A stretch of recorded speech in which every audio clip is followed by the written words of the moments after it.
हरे कृष्णा हरी बोल. सर्वप्रथम भगवंत चरणी वंदन करूया. श्रील प्रभुपाद यांना देखील वंदन. आणि आज आपल्या समोर ओरिसा येथील जे विग्रह तुम्हाला दिसत आहे ते आहे क्षीर चोरा गोपीनाथ भगवंत यांना नम्र वंदन करून उपस्थित सर्व साधकांचं वर्गामध्ये स्वागत आहे, वंदन आहे. हरे कृष्णा हरी बोल. आता मंगलाचरण घेते. ॐ अज्ञानतिमिरान्धस्य ज्ञानाञ्जनशलाकया चक्षुरुन्मिलितं येन तस्मै श्रीगुरवे नमः. श्रीचैतन्यमनोभीष्टं स्थापितं येन भूतले स्वयं रूप कदा मह्यं ददाति स्वपदान्तिकं.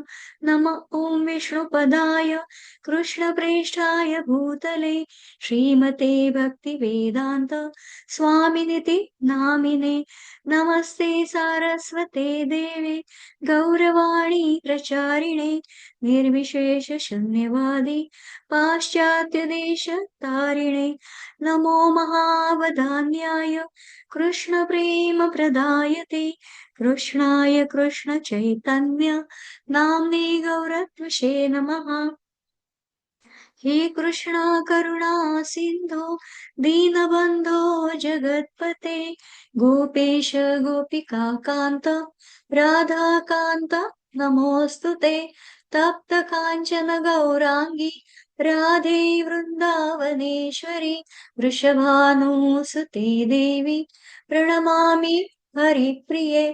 जय श्री कृष्ण चैतन्य प्रभु नित्यानंद श्री अद्वैत गदाधर श्रीवासादि गौरभक्त वृंद. हरे कृष्ण कृष्ण कृष्ण हरे हरे हरे राम राम राम हरे हरे. हरे कृष्णा हरी बोल. आज अतिशय पावन दिवस अक्षय तृतीयासारखा 3:30 मुहूर्तांमधला दिवस आहे आणि आज आपल्याला ज्ञानाचा हा योग प्राप्ती म्हणजे 17वा अध्याय श्रद्धात्रय विभाग योग म्हणजे काय तर विश्वासाचं विभाग जे आज आपण जाणून घेणार आहोत. आता त्यासाठी पहिले कालचा 16वा अध्यायाचा सारांश पाहूया. आता कालचे विषय काय होते आणि मुख्य श्लोक काय होते. तर विषय म्हणजे अतिरेकी आणि राक्षसी गुण म्हणजे ज्या आसुरी संपत्ती सांगितलेल्या होत्या आणि मग त्यांना मात करून कुठेतरी भवंती संपदम दैवीम म्हणजे दैवी संपदा ज्या आहेत त्यांनाच प्राप्त करण्याचा प्रयत्न करायला हवा. मग हे राक्षसी स्वभाव कसे असतात.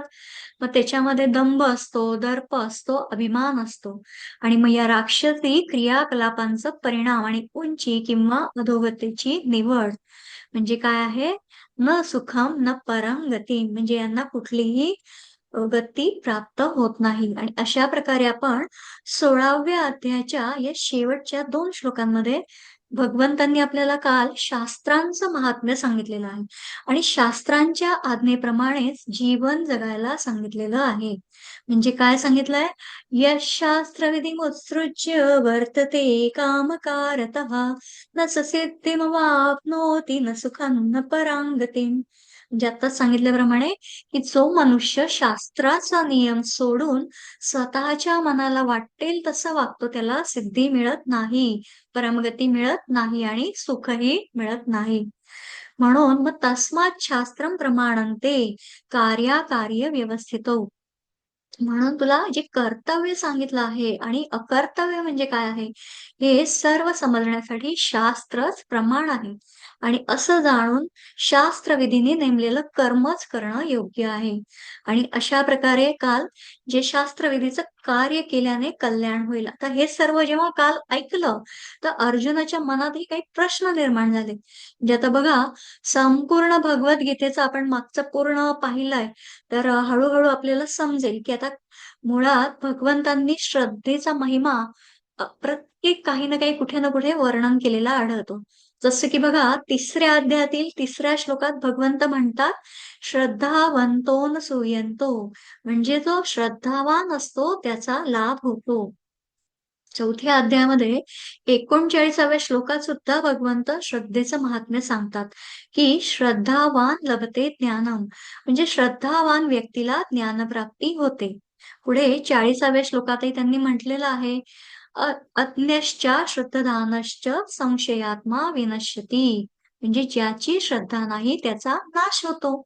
6व्या अध्यायात देखील 47व्या श्लोकामध्ये सांगितलं आहे, श्रद्धावान भजते यो माम समे युक्त तमो मतः, म्हणजे जो श्रद्धावान योगी आहे, मला अखंड बसतो, तो मला सर्वात श्रेष्ठ वाटतो.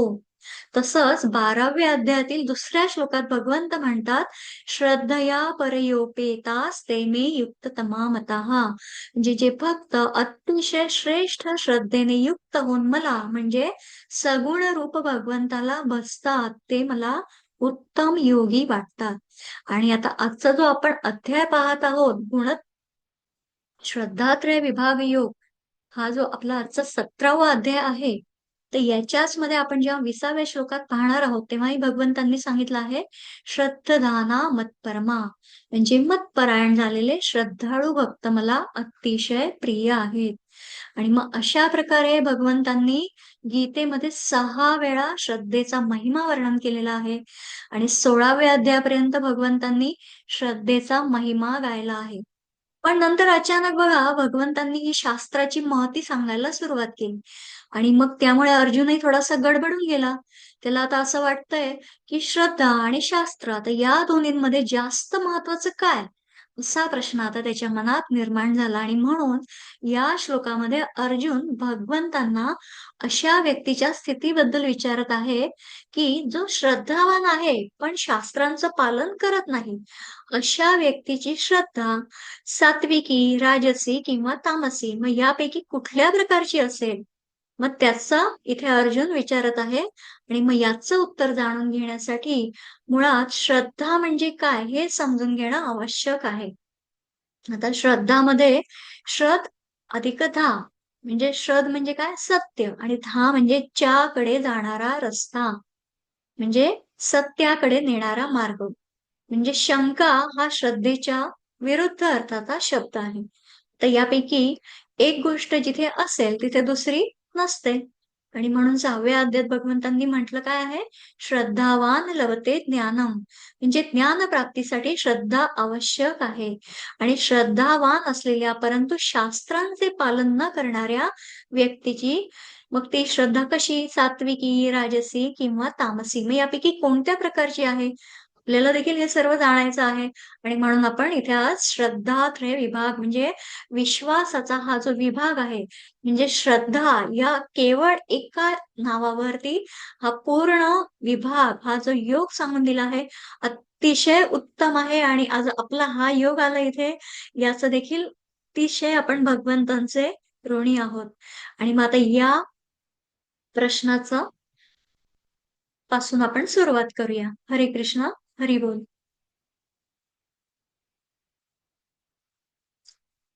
एक मिनिट. हरे कृष्ण. अं, पाटील प्रभूजी हरे कृष्ण. आज गोपाल प्रभूजी सेवा देत आहे. हाँ ठीक है। हरे कृष्ण. हाँ हरे अं, कृष्ण। ठीक। हाँ गोपाल प्रभूजी. हरे कृष्ण. अर्जुन म्हणाला, हे श्रीकृष्णा, जी माणसे शास्त्रविधीला सोडून श्रद्धेने युक्त होऊन देवदिकांचे पूजन करतात, त्यांची मग स्थिती कोणती? सात्विकी, राजसी की तामसी? हरे कृष्ण. आता हेच तिथे आपण आता पाहिलं की भगवंतांना आता अर्जुनाने हा प्रश्न केला आहे, मग कशा प्रकारे आता याचं उत्तर असेल, तर मग भगवंत पुढे पुढच्या स्लाइड मध्ये बघूया काय सांगून देत आहेत. श्री भगवानुवाच त्रिविधा भवति श्रद्धा देहिनां सा स्वभावजा सात्विकी राजसी चैव तामसी चेति तां शृणु. हरे कृष्ण.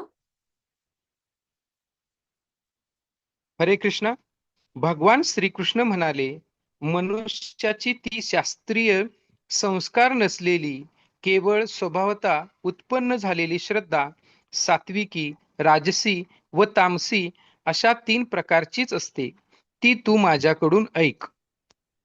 हरे कृष्ण. आता या आधीच्या पहिल्या श्लोकामध्ये अर्जुनाने जो प्रश्न केलाय त्याचं उत्तर इथे भगवंत विस्ताराने देतात. मग काय सांगितलं इथे भगवंतांनी की श्रद्धेचे 3 मुख्य प्रकार आहेत. मग पहिली कोणती आहे? स्वभावजा श्रद्धा. म्हणजे काय तर आपल्या श्रद्धेबद्दल त्यांना काही अशी विशेष अशी आस्था नसते. म्हणजे असं काही आजूबाजूच्या वातावरणामुळे ते असे श्रद्धा जोपासतात. म्हणजे त्यांना वाटतं की हरकत नाही, आपणही तसंच व्हायला हवं. आणि या प्रकारच्या श्रद्धेला स्वभावजा श्रद्धा म्हणतात. दुसरी आहे संगजा, म्हणजे संगतीमुळे उत्पन्न होणारी ही श्रद्धा. म्हणजे संगतीत राहून आपल्यालाही तशी आवड निर्माण होते. पहा, आपणही भगवद्गीतेचा हा अभ्यास, श्रवण, चिंतन, उपदेश सर्व काही पठण करत आहोत. आणि त्याच्यामुळे आपल्या पण परिवारातील, घरातील सदस्य ते कुठेतरी तेही श्रवण करत आहेत आणि त्याच्यामध्ये त्यांच्याही अ, हे सर्व ज्ञान पोहोचत आहे आणि कुठेतरी ती श्रद्धा निर्माण होत आहे. की जसं बघा लहान मुलं आपल्या म्हणजे आजकाल मोबाईल खेळणाऱ्या मित्रांचं बघून ते सुद्धा ते खेळ शिकतात. म्हणजे याला संगजा श्रद्धा. मग तिसरी कोणती आहे? शास्त्रजा. म्हणजे ही श्रद्धा शास्त्रांच्या पठण आणि श्रवणाने उत्पन्न होणारी असते. तर रामायण आहे, महाभारत, भगवद्गीता इत्यादी ग्रंथ वाचून आपण काय करावं, काय करू नये, अशा प्रकारे श्रद्धा निर्माण होते आणि अशा प्रकारच्या श्रद्धेला शास्त्रजा म्हटलेलं आहे. आणि मुळात ही श्रद्धा अशी अचानक काही एका दिवसात तयार होते का? नाही. त्यासाठी काही काळ द्यावा लागतो. आणि मग पुढे भगवंत सांगतात, की या श्रद्धानुसारच पुरुषांचं स्वभाव, मनुष्याचं स्वरूप असतं. ते आता पाहूया.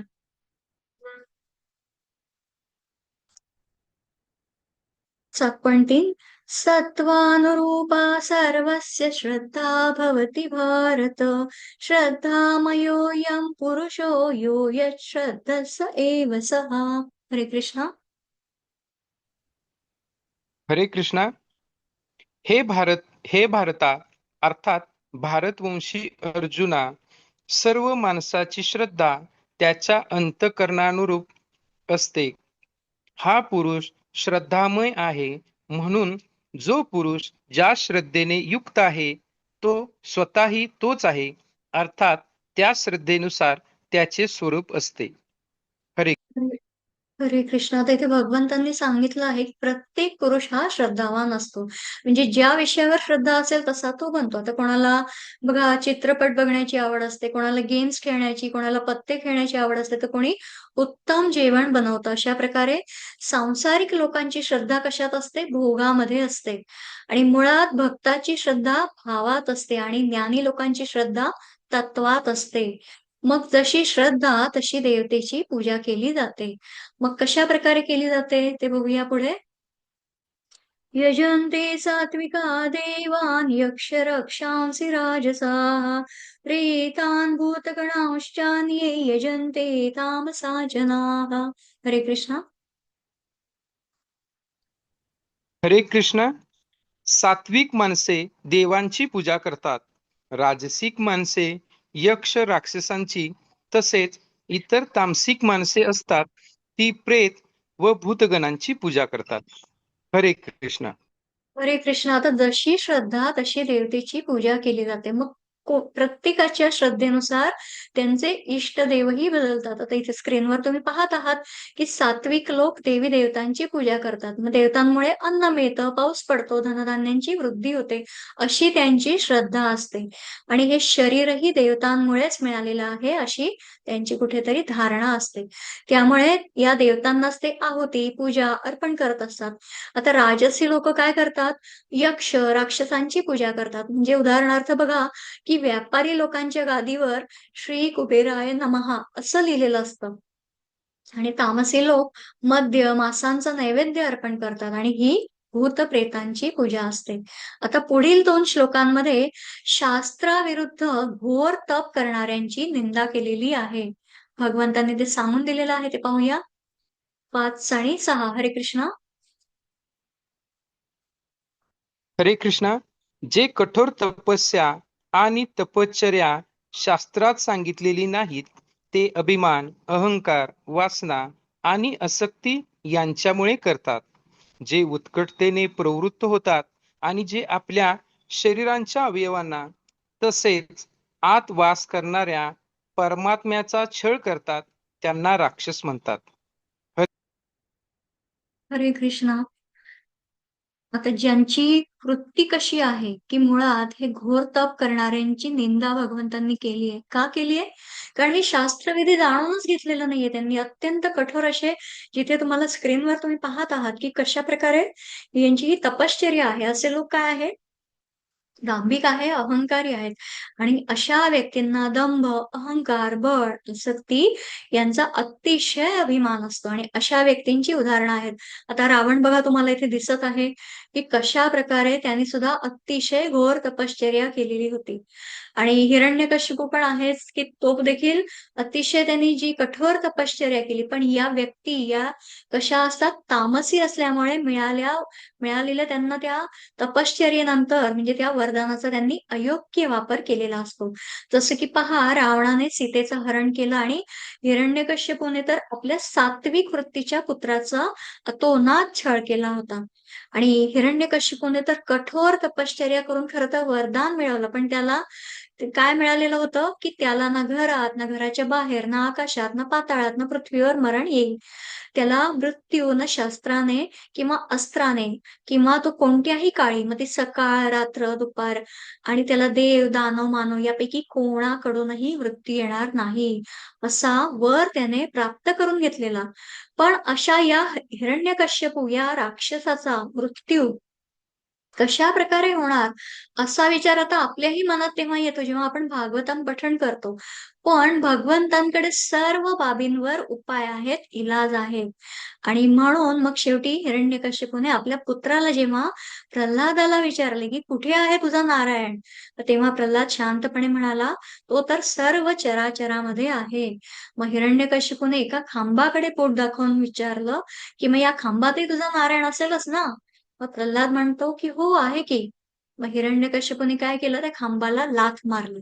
आणि आपल्याला तर पुढची कथा माहितीच आहे की आपल्या भक्ताची श्रद्धा खरी करण्यासाठी भगवंतांना खांबातून प्रकट होणं भाग पडलं. म्हणजे खांबातून प्रकट झालेले नारायण नरसिंह रूपात होते. आणि हिरण्यकश्यपूच्या गर्वाचं हरण करण्यासाठी त्याला दिलेल्या सर्व वरदानांचा त्यांनी मान राखलेला. म्हणजे कशा प्रकारे, तर संधिकालाच्या समयी दाराच्या उंबरठ्यावर बसून नखांच्या सहाय्याने आणि अधांतरी आपल्या अंकावर घेऊन त्यांनी भगवंतांनी त्याचा वध केलेला आहे. म्हणजे मूळ वृत्ती जर तामसी असेल तर तपश्चर्याचं बळ वाढतं. बळामुळे पण काय वाढतो, अहंकार. म्हणजे ज्याप्रमाणे मंदोदरी पण काय करते, एकदा पूजनाच्या थाळीमध्ये फुलं ठेवायचं विसरते आणि तेव्हा रावण काय करतो, त्यावेळेस आपली शीर कमलं म्हणजे भगवंतांना ती कापून छाटून पूजाविधी संपन्न करतो. म्हणजे रावणाला त्याच्या तपश्चर्याचं हे वरदान मिळतंच, कारण भगवंत प्रसन्न होतात. पण कुठेतरी मग सत्तेने उन्मत्त झालेल्या रावणाने काय केलं, अहंकारामुळे की माझं मीच सर्वात श्रेष्ठ आहे, आणि त्यांनी मग सीतेचं अपहरण केलेलं. आणि मग अखेर काय झालं, भगवंतांना श्रीरामाच्या स्वरूपात येऊन त्याचाही अंत करावा लागला. अशा प्रकारे हे अहंकारी तामसी अत्यंत कठोर साधना करतात. आणि या अविवेकी म्हणजे विचारहीन व्यक्ती कशा असतात, इंद्रियांचं ऐकून माझी उपेक्षा करतात. म्हणजे प्रत्येक शरीरात आपण जसं म्हणतो भगवंतांचा अंश आहे. आणि अशा प्रकारची अघोरी साधना करून आता इथे तुम्हाला दिसत आहे की कशा प्रकारे हे जे चाललेलं आहे, पूर्ण त्यांनी स्वतः मस्तक पूर्ण जमिनीमध्ये रुतून टाकलेलं आहे. आणि मग अशा या अघोरी साधना करून यांनी काय केलं आहे की ईश्वरी अंशालाही तपाने कृश बनवतात. आणि शरीराच्या रूपात असलेल्या भूत समुदायाला देखील, जी पंचमहाभूत आहे त्यांना देखील त्रास देतात, क्लेश देतात. व त्यांची ही वृत्ती कशी असते, आसुरी स्वभावाची. का, तर ते अज्ञानी असतात. आणि अशा प्रकारचं तप भगवंतांना मंजूर नाही. आणि म्हणून आता पुढे आपण पाहणार आहोत आहारासंबंधी. आहारासंबंधी काय सांगितलं आहे, हरे कृष्ण? हरे कृष्णा. भोजन ही सर्वांना आपापल्या प्रकृतीप्रमाणे 3 प्रकारचे प्रिय असते आणि तसेच यज्ञ, तप व दान ही 3 प्रकारचे आहेत. त्यांचे हे निरनिराळे भेद तू माझ्याकडून ऐक. आयुष्य, बुद्धी, बळ, आरोग्य, सुख आणि प्रीती वाढवणारे, रसयुक्त, स्निग्ध, स्थिर राहणारे, स्वभावतः मनाला प्रिय वाटणारे असे भोजनाचे पदार्थ सात्विक पुरुषांना प्रिय असतात. कडू, आंबट, खारट, फार गरम, तिखट, कोरडे, जळजळणारे आणि दुःख, काळजी व रोग उत्पन्न करणारे भोजनाचे पदार्थ राजसी माणसांना आवडतात. जे भोजन कच्चे, रस नसलेले, दुर्गंध येणारे, शिळे आणि उष्टे असते, तसेच जे अपवित्रही असते, ते भोजन तामसी लोकांना आवडते. हरे कृष्ण. हरे कृष्ण. तर सात्विकी, राजसी आणि तामसी आहार म्हणजे वेळेनुसार, मात्रेनुसार, आयुनुसार, भुकेनुसार पदार्थांचे परिणाम वेगवेगळे असतात. म्हणजे बघा, पदार्थ सात्विक, राजसिक आणि तामसिक होण्यामागे या 4 गोष्टींचा मोठा हातभार असतो. म्हणजे बघा, सकाळी प्रातःकाळी पाणी घ्यावं, दुपारी ताक घ्यावं, रात्रीच्या वेळी दूध घ्यावं, हे सात्विक आहे. पण याचा जर क्रम बदलला आणि अधिक मात्रेत ते घेतलं तर ते राजसी किंवा तामसी होऊ शकतो. आता वयानुसारही सुद्धा बघा, आपण जे सेवन करत असलेल्या पदार्थांची प्रकृती ठरते. म्हणजे जसं आपण आपल्या लहानपणी, बालपणी आपल्याला जी गोष्टी आपण ग्रहण करायचो, तर ती जी चालत होती आपल्याला, तर ती वयाच्या 40-50 नंतर ती चालते का? नाही. आणि मुळात भूक नसताना जेव्हा सेवन केलेला कुठलाही पदार्थ किंवा भोजन हे काय होतं? विष समान होतं. म्हणून भुकेपेक्षा कमी खाणं, भूक लागल्यावरच खाणं महत्वाचं आहे. आणि असं केलं तर आपलं जीवन अमृतासमान काम करतं. म्हणजे भरपेट जेवण कसं राजसिक ठरतं. म्हणजे जेवणाची ठरलेली वेळ असते ती पाळली गेली पाहिजे. आणि शिवाय ते पण महत्वाचं आहे, की स्वयंपाक करणाऱ्याची, गृहिणी जी असते, तिची वाढणाऱ्याची पवित्रता म्हणजे जी शुद्धता असते, विचारांची असते, तर ही भोजनाला राजसी, सात्विक किंवा तामसी बनवते. हा सुद्धा फार महत्वाचा इथे भाग सांगितलेला आहे. का बरं असं आहे? तर स्वयंपाकी आणि वाढता म्हणजे जे वाढती असतात, तर यांच्या मनातील जो भाव असतो, ते विकार असतात, ते त्या पदार्थांवर जाऊन सूक्ष्म रूपाने परिणाम करतात. आणि त्यामुळे मग जे काही सांगितलं आहे, की न्यायिक तत्वदृष्टी असलेल्या व्यक्तीने बनवलेलं किंवा वाढलेलं जे आहार आहे, जेवण आहे, ते कसं असायला हवं? न्याययुक्त आणि मग त्याच्यामधून उचित अर्थाने, न्याययुक्त मार्गाने जे कमवलेलं आहे, त्या धनापासून म्हणजे जो धनाचा वापर करून, योग्य धनाचा वापर करून बनवलेला पदार्थ सात्विक असतो. म्हणून जेवताना भावदृष्टी आणि तत्वदृष्टी पाहणंही आवश्यक आहे. तर मग या श्लोकामध्ये विविध प्रकारच्या भोजनांबद्दल सांगितलं आहे, की 3 प्रकारचे जे भेद सांगितलेले आहेत, त्याच्यामध्ये कशा प्रकारचे आहेत? मग आपण स्लाइड घेऊया. मला वाटतं पुढची आहे. अच्छा, ह्याच्यातच आहे सर्व. हरे कृष्ण. मग आता इथे विविध प्रकारच्या भोजनांमध्ये म्हणजे आता आपण बघा, इथे जे दिलेलं आहे स्क्रीनमध्ये आता प्रभूजींनी जे पठण केलं, काय सांगितलं आहे याच्यामध्ये, की सात्विक भोजनाबद्दल जे सांगून दिलेलं. प्रथम सात्विक भोजनाचा परिणाम, नंतर मग ते भोजन कसं असतं ते सांगितलं आणि असे भोजन करणाऱ्या व्यक्तीबद्दल. आता पुढे जे राजस भोजन बद्दल आहे, तर त्याबद्दल काय आहे? उलटा क्रम आहे बघा, इथे सांगून दिलेला आहे. मग इथे प्रथम भगवंत ते पदार्थ कसे आहेत ते सांगतात आणि नंतर त्याचा परिणाम सांगतात. म्हणजे सात्विक दृष्टी सर्वप्रथम परिणामांवर अवलंबून आहे. आणि सात्विक भोजनाचं वर्णन करताना भगवंत परिणाम सांगतात. पण जेव्हा राजस दृष्टी आधी पदार्थांवर असते आणि ती परिणामांकडे वळते.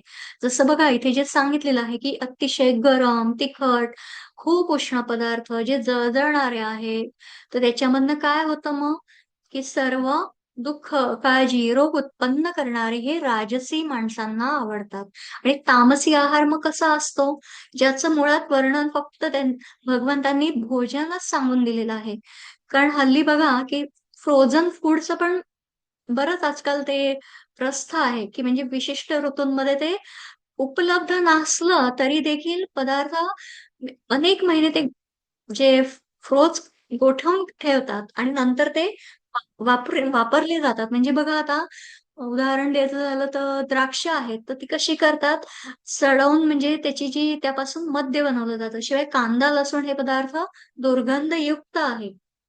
म्हणजे औषधांमध्ये त्यांचा वापर केला जातो, पण रोजच्या आहारात जर त्याचा वापर केला, कारण ते पण कुठेतरी निषिद्ध सांगितलेलं आहे आणि म्हणून हे कसं आहे, तामसी मानलं जातं. आता इथे भगवंतांनी फक्त तामसी भोजनाबद्दल सांगितलंय आणि परिणामाबद्दल तर बोलतच नाहीये. का? तर तामसी व्यक्ती आहार करताना परिणामांची तमा बाळगतच नाही, कारण ते कसे आहेत, तामसी आहेत. त्यांना या जे स्क्रीनवर तुम्हाला दिसत आहे की कशा प्रकारे ते जे काही आहेत कीटक, तर ते कसे वळवळ करतायत त्या पदार्थांमध्ये, तरी देखील ते ग्रहण करतातच. त्यामुळे इथे त्यांनी हे तर निषिद्धच सांगितलेलं आहे आणि सात्विक पदार्थ केवळ क्षुधापूर्ती पुरता जर घेतला तरच तो सात्विक ठरतो आणि म्हणून त्याचं देखील प्रमाण इथे जाणणं आवश्यक आहे. जसे की बघा आता भगवंतांना आपण जेव्हा नैवेद्य अर्पण करतो, मग तो समप्रमाणात म्हणजे आपल्या भुकेपेक्षा थोडा कमी सात्विक भोजन केलं तर जीवनात सात्विकता वाढते. आपण प्रयत्न करतही असाल आणि डॉक्टरही आजकाल तेच सांगतात, की कमी प्रमाण ठेवायचा असतो आहाराचा. मग हे तर शास्त्रामध्ये भगवंतांनी 5,000-5,500 वर्षापूर्वीच सांगितलेलं आहे. कारण आजकाल कसं झालंय, जेवढे भोगी तेवढे रोगी झालेत. म्हणजे त्यांना कुठेतरी या स्वतःच्या इंद्रियांची म्हणजे जे चोचले असतात, तर तेच त्यांची ती तृप्तीच होत नसते. आणि मुळात आता जर नैवेद्य जर अर्पण केला, तर याचा म्हणजे आपण विचार केला, की स्वतःच्या आरोग्याची देखील चिंता आपल्याला मनात येते आणि तेवढंच अधिक जर आपण ते ग्रहण केलं, तर ते राजस भोजन होतं. आणि ते जसं भक्ष्य, अभक्ष्य, शुद्ध, अशुद्ध, शिळं-पाकं जे उष्ट असतं, पवित्र, अपवित्र असतं, यापैकी कशाचाही जो विचार करत नाही, जे भोजन असतं ते तामसी असतं. आणि मग अशा प्रकारे हे 3 प्रकार इथे सांगितलेले आहेत. आता यापुढील श्लोकामध्ये यज्ञांचं वर्णन आहे. भगवंत सात्विक, राजसिक, तामसिक यज्ञांचं वर्णन सांगत आहेत. हरे कृष्ण. हरे कृष्णा. जो शास्त्रविधीने नेमून दिलेला यज्ञ करणे कर्तव्य आहे, असे मनाचे समाधान करून फळाची इच्छा न करणाऱ्या पुरुषांकडून केला जातो, तो सात्विक यज्ञ होय. हरे कृष्णा. हरे कृष्ण. आहाराचे 3 प्रकार आहे, तसेच यज्ञांचे आहे. चौथ्या अध्यायात बघा आठवत असेल तर भगवंतांनी 12 प्रकारच्या यज्ञांचं वर्णन केलेलं आहे. आणि मग आता या पुढील 3 श्लोकांमध्ये यज्ञांची लक्षणं सांगितली आहे. आता यष्टव्यम म्हणजे अर्थात माझी कार्यासाठी नियुक्ती झाली आहे आणि त्यामुळे हे माझं काय आहे? कर्तव्य कर्म आहे. या भावनेने ते मी करतो. म्हणजे मग आईच्या भूमिकेत असो, वडिलांच्या भूमिकेत असो, शिक्षकाच्या असो किंवा सेवेकराच्या म्हणजे माझं कर्तव्य कर्म करताना मी काय अफलाकांक्षी म्हणजे फळाची इच्छा न करणारा असेल, तर तो सात्विक यज्ञ आहे. आता बघा माता-पित्यांना, आई-वडिलांना जेव्हा प्रणाम करतात, नमस्कार करताना आशीर्वादाची अपेक्षा इथे नसते. केवळ कर्तव्याच्या भावनेने नमस्कार केला जातो आणि ही वृत्ती सात्विक मनुष्याची असते. तसाच राजसी काय म्हणेल मग? मला कोणाचे आशीर्वाद नको म्हणून मी प्रणामही करणार नाही, असं तामसी व्यक्तीला वाटतं. आणि ज्या ठिकाणी माझी बुद्धी काम करत नाही, पण शास्त्रानं सांगितलं तसं मी करीन हा भाव म्हणजे सात्विक श्रद्धा आहे. आणि मी शास्त्रानुसार वागणार नाही, ही तामसी आहे. अशा प्रकारे इथे जे सत्वगुणांच्या पलीकडे जाऊन जो कर्तव्य म्हणून कर्म करतो, तो कसा आहे? गुणातीत. आपण जे पाहिलेलं होतं गुणत्रय विभाग योग मध्ये. आता पुढील स्लाइड घेऊया. हरे कृष्ण. हरे कृष्णा. परंतु हे भरतश्रेष्ठा, अर्थात भरतवंशीयामध्ये श्रेष्ठ अर्जुना, केवळ दिखाव्यासाठी किंवा फळ ही नजरेसमोर ठेवून जो यज्ञ केला जातो, तो यज्ञ तू राजस समज. हरे कृष्णा. हरे कृष्ण.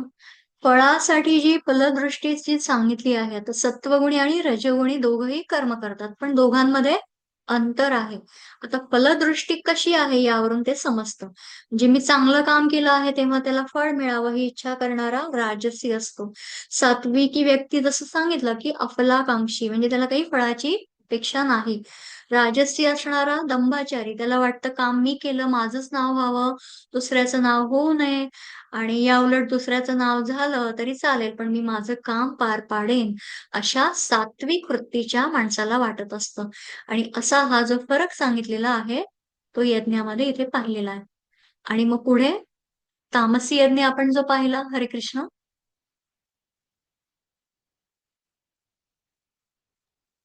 हरे कृष्णा. शास्त्राला सोडून अन्नदान न करता, मंत्राशिवाय न देता व श्रद्धा न ठेवता केल्या जाणाऱ्या यज्ञाला तामसिक यज्ञ असे म्हणतात. हरे कृष्ण. हरे कृष्णा. मग आता तामसी यज्ञ आता म्हणजे शास्त्राला सोडून म्हणजे विधिहीनम, म्हणजे या शास्त्राला त्यांनी पूर्ण सोडून अन्नदान केलेलं नाही. मंत्र म्हणजे मंत्रांशिवाय श्रद्धा विरहित म्हणजे श्रद्धा न ठेवता केल्या जाणाऱ्या या यज्ञाला तामसी यज्ञ म्हणतात. म्हणजे जेव्हा इथे हा जो आहे त्यांनी जी तपस्या केली तर तेव्हा बहुतेक हे रावणाचीच आहे ती, तर जेव्हा भगवंत प्रगट होत नाही तर त्यांनी स्वतःला जेव्हा संपवण्यासाठी प्रयास केला की आता मी स्वतःला कुठेतरी संपवतो, तेव्हा भगवंतांना तिथे प्रगट व्हावं लागलं. आणि अशा प्रकारे यज्ञानंतर आता भगवंत तपाचं वर्णन करतात, ते आपण बघूया. 17.14. देवत्वीज गुरुप्राज्ञपूजनं शौचमार्जवं ब्रह्मचर्यमहिंसा च शारीरन्तप उच्यते. हरे कृष्ण. हरे कृष्णा. देव, ब्राह्मण, गुरु व ज्ञानी यांची पूजा करणे, पावित्र्य, सरळपणा, ब्रह्मचर्य आणि अहिंसा हे शारीरिक तप म्हटले जाते. हरे कृष्ण. हरे कृष्ण. आता तपाचं इतकं सुंदर इथे आपल्याला संदर्भ मिळतो की तप हे शारीरिक, मानसिक आणि वाणीचं असतं.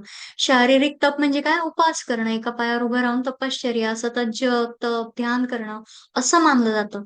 याशिवाय देवतांचं पूजन सुद्धा करायला हवं. हे केलं नाही तर आपल्याला दोष लागतो. म्हणजे अनेक ऋणांपैकी आपल्यावर देव ऋण देखील असतं. आणि म्हणून प्रत्येकाने विष्णू, शिव, देवी, गणेश, सूर्य या पंचायतन देवतांचं आपण पूजा घरात जेव्हा आपण पूजन करतो, मग इष्ट देवाला मध्ये ठेवून बाकी देवतांना त्यांच्या बाजूला ठेवून ती पूजा करणं. शिवाय ब्राह्मणांचं, सद्गुरूंचं पूजन, ज्याप्रमाणे ते स्क्रीनवर पाहत आहे किती छोटासा हा बालक श्रील प्रभुपादांची पूजा करत आहे. म्हणजे महापुरुष हे सर्व करत असतात आणि त्यात काय सांभाळणं आवश्यक आहे तर शौच म्हणजे पवित्रता, आर्जव म्हणजे मनाची सरलता, ब्रह्मचर्य म्हणजे प्रत्येक अवयवामध्ये, इंद्रियांमध्ये संयम असा इथे अर्थ आहे. म्हणजे बोलताना, चालताना, खाताना आपण संयमित राहावं. किती खावं, कोणाशी बोलताना किती बोलावं, पायी चालताना किती चालावं हे ठरवावं. आणि पुढे आहे अहिंसा. म्हणजे या ठिकाणी अहिंसेचा अर्थ काय? तर माझ्या क्रियेला कोणाकडनंही दुखवू नये असा आहे. म्हणजे अध्यात्माच्या दृष्टीने आपल्या वाणीने देखील कोणालाही कष्ट होऊ नये. अशा प्रकारे हा अतिशय महत्वाचा भाग आहे. मग पुढे जाऊन बघूया अजून 17.15. अनुद्वेगकरं वाक्यं सत्यं प्रियहितं च यत् स्वाध्यायाभ्यसनं चैव वाङ्मयं तप उच्यते. हरे कृष्ण. हरे कृष्णा. जे दुसऱ्याला न बोचणारे, प्रिय, हितकारक आणि यथार्थ भाषण असते ते, तसेच वेदशास्त्रांचे पठन व परमेश्वराच्या नामजपाचा अभ्यास हेच वाणीचे तप म्हटले जाते. हरे कृष्णा. हरे कृष्ण. अनुद्वेग म्हणजे दुसऱ्याला न बोचणारे, म्हणजे काय? सत्य, प्रिय आणि हितकारक असे 4 प्रकारचे वाणीचे तप आहे. तर माझ्या बोलण्याने कोणाला दुःख व्हायला नको. अतिशय महत्वाचा हा विषय आहे. अप्रिय आणि असत्य बोलू नये. आणि मी खरं बोललो तर पुढच्या व्यक्तीला राग येईल असं जेव्हा वाटेल त्यावेळी मौन राहावं. इथे तुम्हाला स्क्रीनवर दिसत आहे महाराज युधिष्ठिर, जे कधीही त्यांच्या पूर्ण जीवनामध्ये सत्यच बोललेले होते. म्हणजे सत्यम ब्रूयात प्रियम ब्रूयात न ब्रूयात सत्यम अप्रियम प्रियंच नानुत्तम ब्रूयात एष धर्म सनातनः. म्हणजे काय, तर सत्य आणि प्रिय बोलावे, अप्रिय असं सत्य बोलू नये. नेहमी सत्य आणि हितकारीच बोलावं.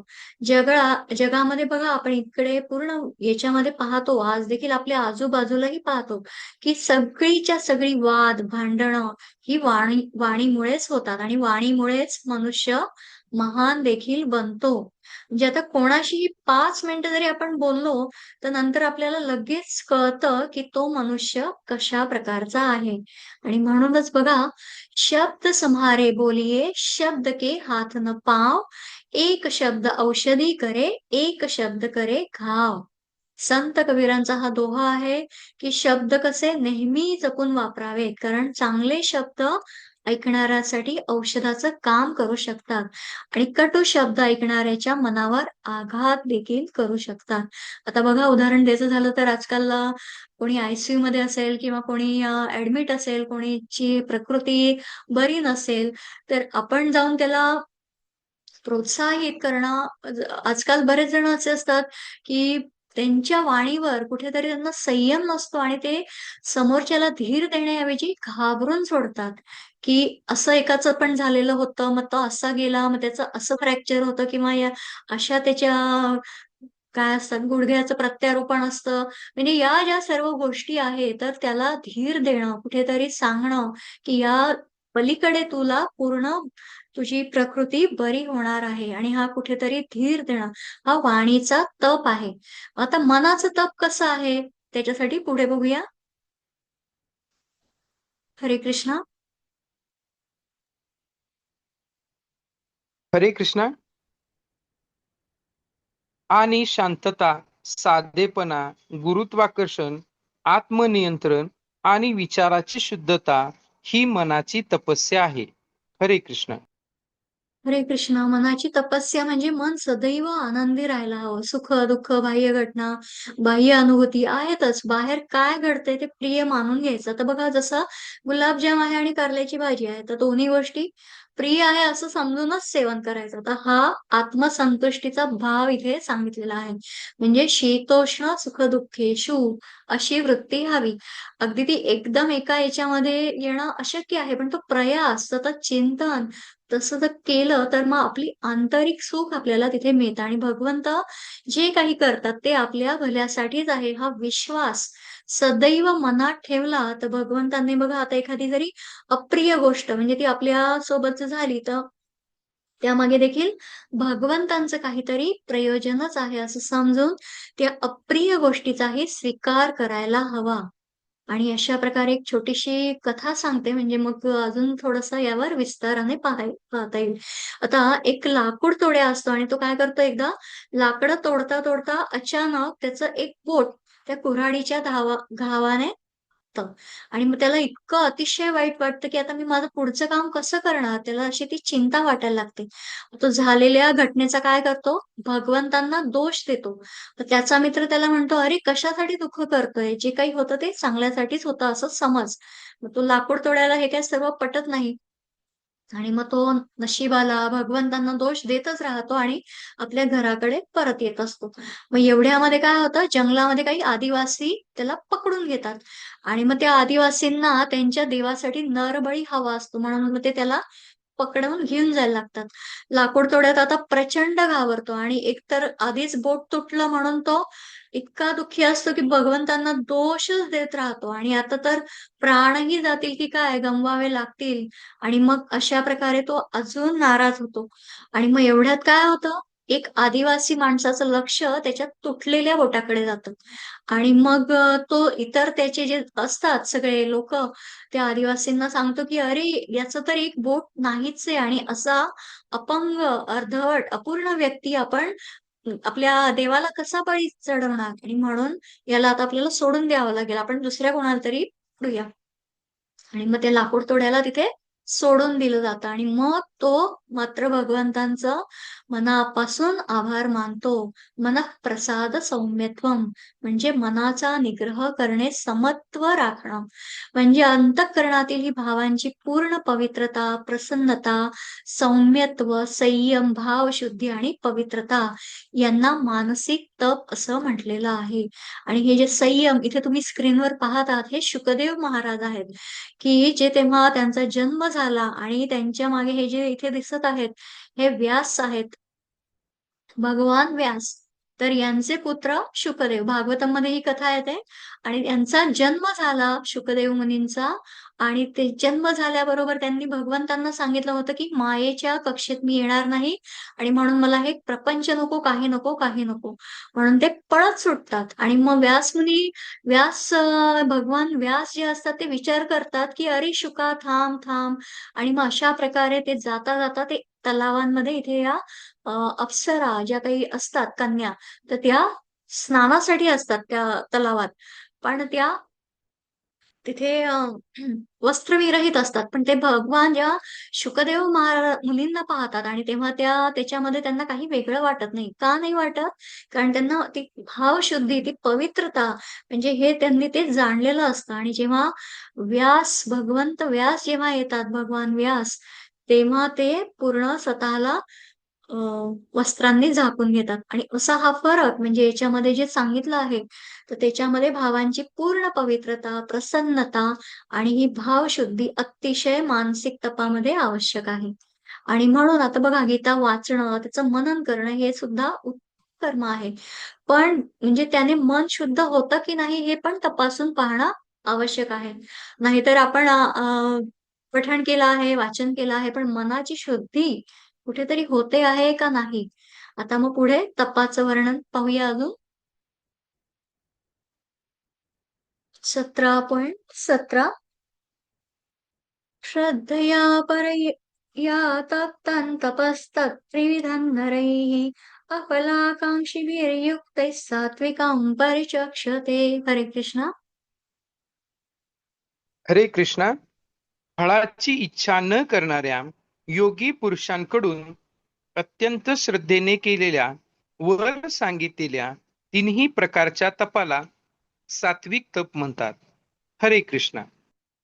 हरे कृष्णा. सात्विक तपाचं वर्णन करताना भगवंत इथे सांगतायत की कोणताही योगी पुरुष, मग तो शारीरिक तप, वाणीचं तप, मनाचं तप, अशा कोणत्याही प्रकारची फळाची तिथे अपेक्षा करत नाही. आणि जेव्हा श्रद्धेने करतो तेव्हा त्याला सात्विक तप म्हटले. इथे तुम्हाला स्क्रीनवर दिसत आहे की मायापूर परिक्रमा, गोवर्धन परिक्रमा, वृंदावन परिक्रमा ही जेव्हा श्रील प्रभुपादांसोबत सर्व भक्तांनी केलेली, तर मग याच्यामध्ये देखील हे जे योगी पुरुष आहेत, मग त्यांनी ते जे तप केलेलं आहे, म्हणजे ते काया वाचा मनाने, मग तिच्यामध्ये त्यांनी कोणत्याही फळाची अशी अपेक्षा केलेली नाही. आणि हे सात्विक तपाचं उदाहरण आहे. तर पुढे काय सांगितलं आहे 17.18 सत्कारमान पूजार्थं तपोदंभेन चैव यत् क्रियते तदिह प्रोक्तं राजसंचलमध्रुवम्. हरे कृष्णा. हरे कृष्णा. जे तप सत्कार, मान व पूजा होण्यासाठी तसेच दुसऱ्या काही स्वार्थासाठीही स्वभावाप्रमाणे किंवा पाखंडीपणाने केले जाते, ते अनिश्चित तसेच क्षणिक फळ देणारे तप येथे राजसिक असे म्हटले आहे. हरे हरे कृष्णा. सात्विक तप तर मुळात काहीही फळाची अपेक्षा ठेवत नाही. पण आता एखादं कार्य करताना त्याचा खूप गवगवा व्हावा किंवा लोकांकडून मान मिळावा किंवा स्वतःच्या स्वार्थासाठी केलं जाणारं तप म्हणजे ते कसं असतं, दंभ, तो पाखंडीपणाने म्हणजे सगळा जो शो असतो तो हे अनिश्चित स्वरूपाचं म्हणजे क्षणभर फळ देणारं हे राजसी तप इथे सांगितलेलं आहे. आणि मग पुढे जाऊन बघूया की तामसी तप कसं असतं. मूढग्राहेणात्मनो यत्पीडया क्रियते तपः परस्योत्सनादातनाथं वा तत्तामसमुदाहृतम्. हरे कृष्णा. हरे कृष्णा. जे तप मूर्खतापूर्वक हट्टाने मन, वाणी आणि शरीर यांना कष्ट देऊन किंवा दुसऱ्याचे अनिष्ट करण्यासाठी केले जाते ते तप तामसिक म्हटले गेले आहे. हरे कृष्णा. हरे कृष्णा. इथे स्क्रीनवर पाहत आहे की कशा प्रकारे म्हणजे मूर्खपणाने दुसऱ्याला त्रास देणं, शरीर, मन, वाणी यांना कष्ट देणारं हे दुसऱ्याचं अहित करणारं असं या तपाला तामस तप म्हटलेलं आहे. आता तपाबद्दल तर आपण पाहिलं, मग आता पुढे जाऊन दानाबद्दल जे अतिशय महत्वाची अक्षय तृतीया जे आपण जे काही करतो त्याच्यामध्ये जे काही दान, पुण्य जे काही प्राप्त करतो त्यासाठी आता हा महत्वाचे इथे श्लोक द्वारे आपण इथे हे जाणून घेणार आहोत. तर 17.20 दातव्यमिति यद्दानं दीयतेनुपकारिणे देशे काले च पात्रे च तद्दानं सात्विकस्मृतम्. हरे कृष्णा. हरे कृष्णा. कर्तव्यापोटी परताव्याची अपेक्षा न ठेवता योग्य वेळी आणि स्थळी आणि योग्य व्यक्तीला दिलेले ज्ञान सात्विक मानले जाते. हरे कृष्णा. दान देखील 3 प्रकारे होतात. मग ते सात्विक, राजसिक, तामसिक. धर्माचे 4 चरण सांगितलेले आहे. भागवतमध्ये तुम्ही जेव्हा बघाल तर सत्य, दया, तप आणि दान. सत्ययुगामध्ये या 4ही गोष्टी होत्या. त्रेतायुगामध्ये सत्य गेलं आणि बाकी 3 राहिले. आणि द्वापारमध्ये पहिल्या 2 गोष्टी गेल्या आणि 2 राहिल्या. आणि आता कलियुगामध्ये काय राहिलं आहे? फक्त दान. त्याच्यामुळे प्रगटचारी पदधर्मके कलिमहु एक प्रधान जे नकेन विधी दिने दान करई कल्याण. म्हणून आज दानाचं फार महत्व आहे.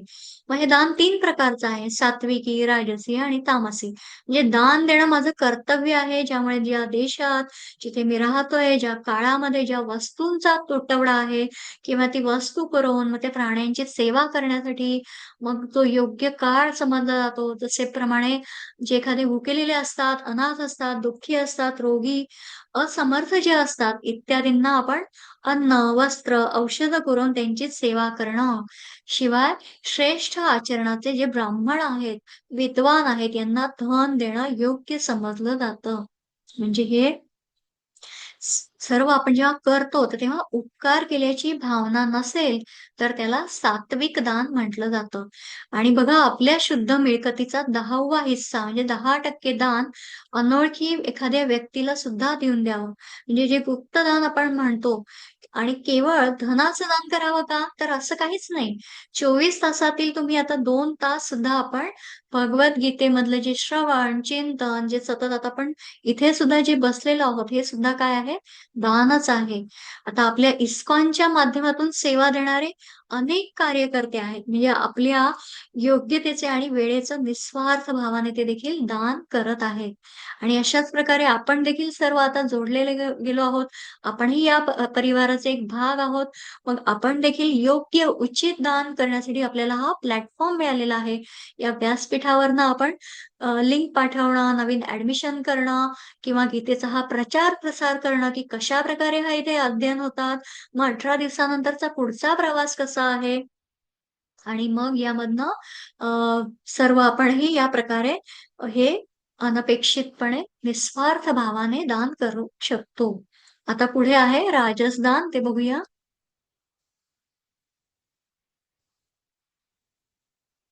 17.21 यत्तु प्रत्युपकारार्थं फलमुद्दिश्य वा पुनः दीयते च परिक्लिष्टं तद्दानं राजसंस्कृतम्. हरे कृष्णा. हरे कृष्णा.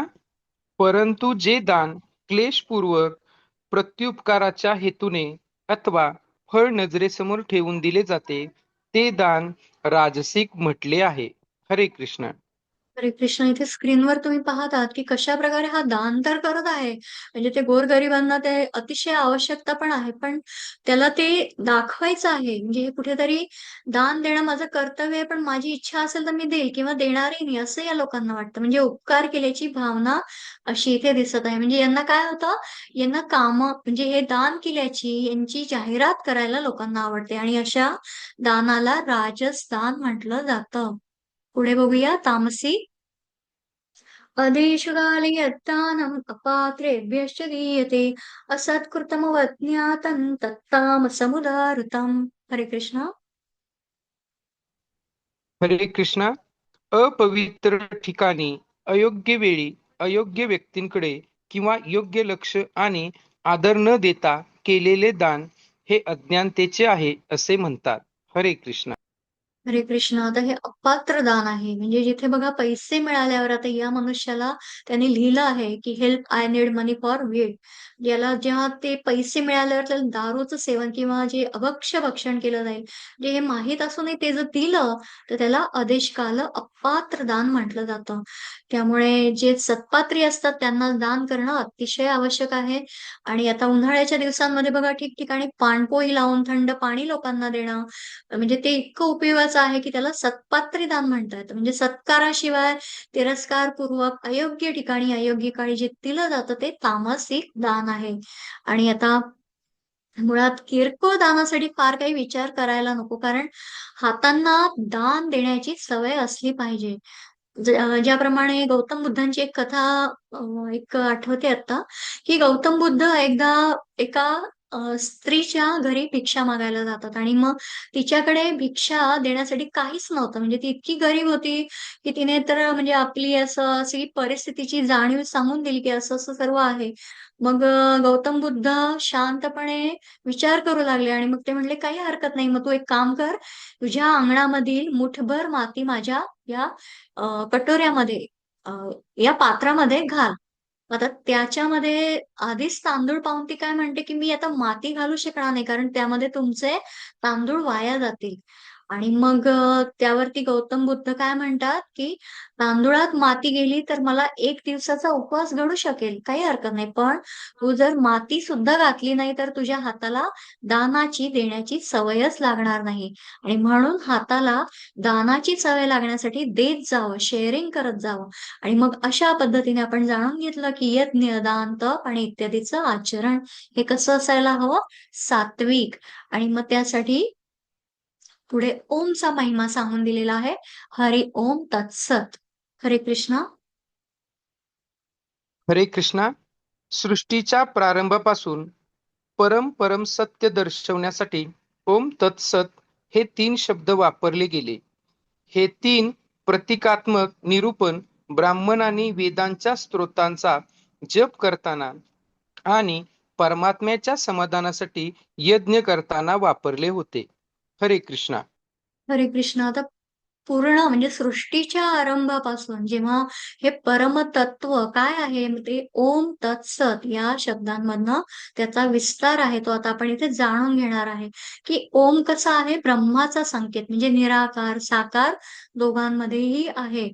म्हणून मग सर्व अध्यायांच्या बघा आपण जेव्हा विवेचन जेव्हा आरंभ करतो उपदेश सेवा तेव्हा पठण करताना देखील ओम तत्सत शब्द वापरतो.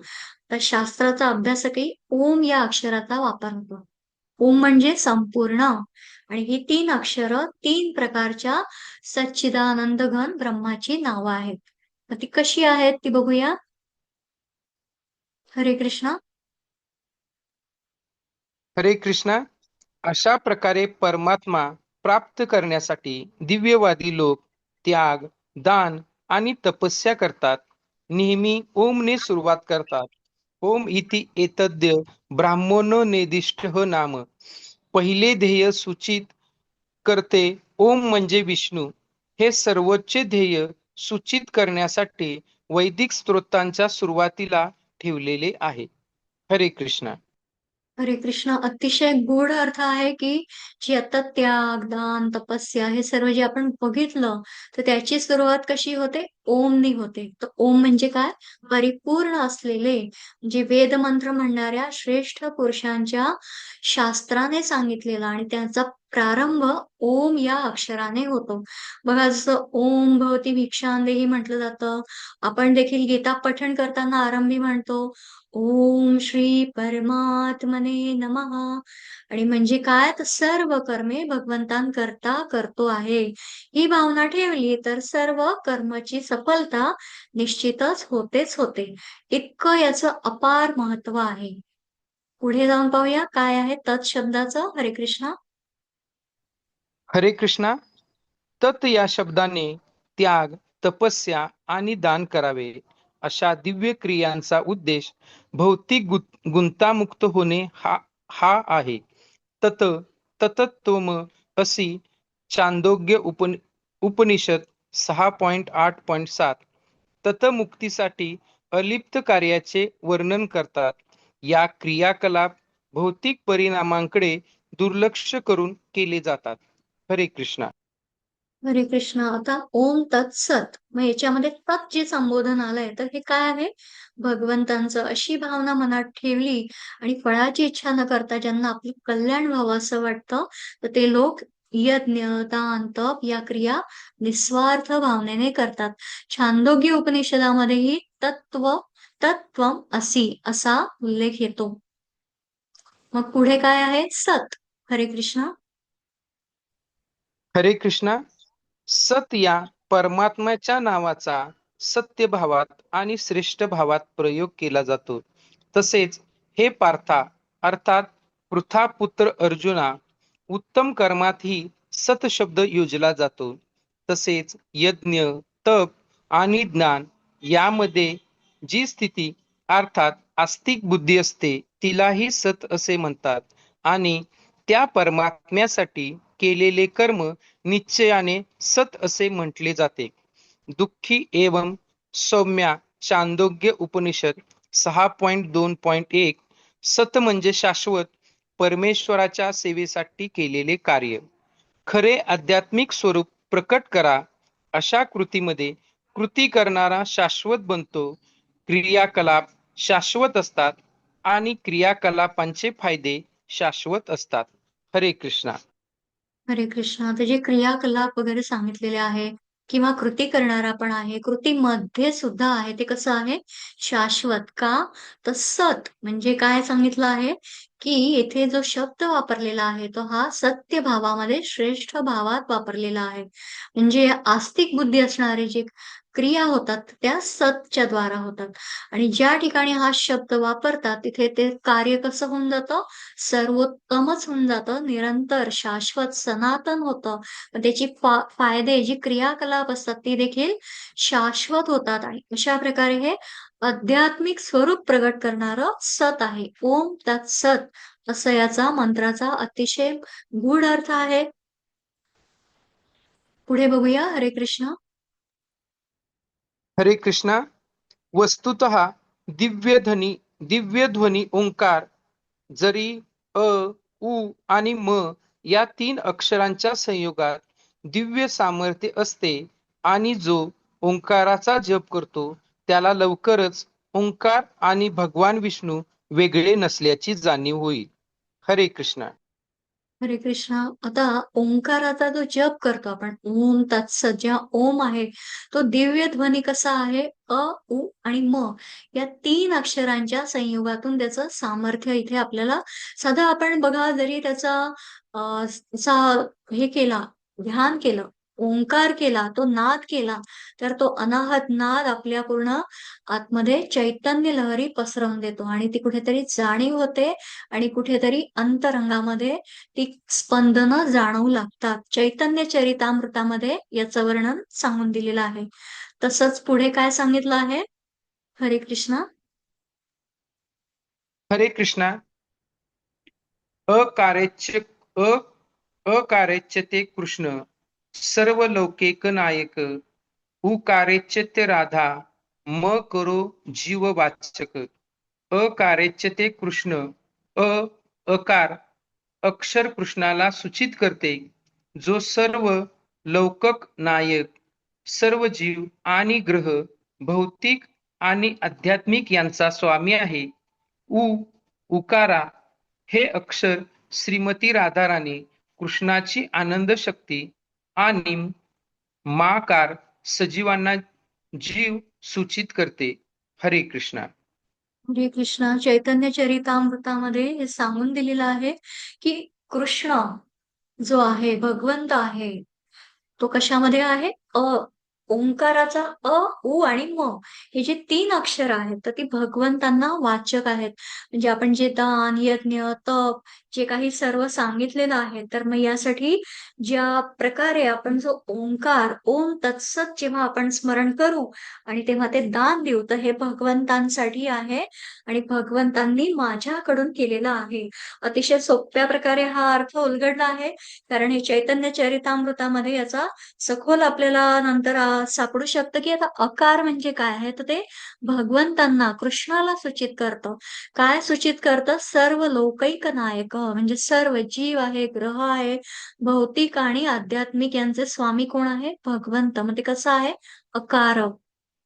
जसं आपण अ, अकार तो ब्रह्मा, उकार तो विष्णू ते गीत भावगीत पण तेव्हा ते जेव्हा म्हणतो, तर त्याच्यामध्ये देखील तोच भाव आहे. आता उकार म्हणजे काय? तर श्रीमती राधा राणी म्हणजे भगवंतांची आनंद शक्ती. म्हणजे असीम ऊर्जा जी आहे, तर ती कशामध्ये आहे? उकारमध्ये आहे. मग मकार काय आहे? तर सजीवांना म्हणजे जीवाला सूचित करतो. तो मकार आहे. म्हणजे जो अहंकार आहे तो नसून काय आहे? मकार. अशा प्रकारे हे जे सांगून दिलेलं आहे, की याप्रमाणे ते तुम्हाला स्क्रीनवर दिसत आहे, की चैतन्य महाप्रभूंनी जे भगवंत आणि राधा राणीचा हा जो अ, कलियुगामध्ये जो अवतार घेतलेला, तर या 2 दिव्य विभूतींच्या द्वारा भगवंतांचा जे नामरूप घेतलेलं आणि गौर वर्ण घेतलेला तो राधेचा.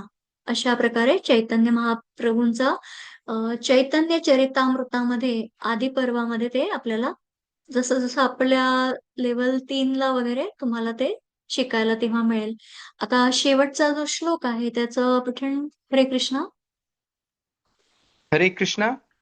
हे पार्था, अर्थात पृथापुत्र अर्जुना, श्रद्धेशिवाय केलेले हवन, दिलेले दान, केलेले तप आणि जे काही केलेले शुभ कार्य असेल ते सर्व असत म्हटले जाते. त्यामुळे ते ना इहलोकात फलदायी होत ना परलोकात. हरे कृष्णा. हरे कृष्ण. आपण जे आत्तापर्यंत सर्व पाहिलं, की श्रद्धेशिवाय आता इथे भगवंतांनी काय सांगितलं? श्रद्धाच महत्वाची आहे. आणि मग त्याच्यामध्ये श्रद्धेशिवाय हे जे हवन आहे, दिलेलं दान आहे, केलेलं तप आहे किंवा इतर शुभ कार्य ते सर्व असत म्हणजे निष्फळ असतं.